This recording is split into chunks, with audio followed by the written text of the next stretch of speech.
নির্বাচন ঠেকাতে চাইবে যারা তাদের বিরুদ্ধে ব্যবস্থা নেওয়ার ঘোষণা দিলেন সিইসি।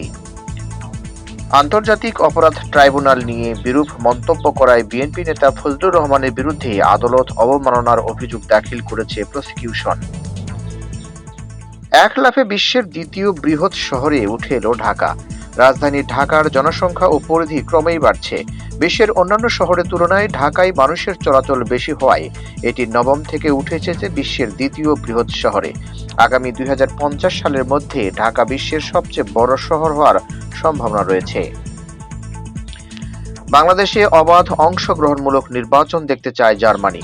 ডিকাপ্টক অনুষ্ঠানে অংশ নিয়ে জার্মান রাষ্ট্রদূত ডক্টর রুডিগার লোটজ এই প্রত্যাশা ব্যক্ত করেছেন। 64 জেলায় পুলিশ সুপার রদবদলের প্রজ্ঞাপন জারি। ত্রয়োদশ জাতীয় সংসদ নির্বাচন ঘিরে দেশের 64 জেলায় পুলিশ সুপারকে রদবদল করেছে সরকার। বুধবার স্বরাষ্ট্র মন্ত্রণালয় থেকে এই সংক্রান্ত প্রজ্ঞাপন জারি করা হয়েছে।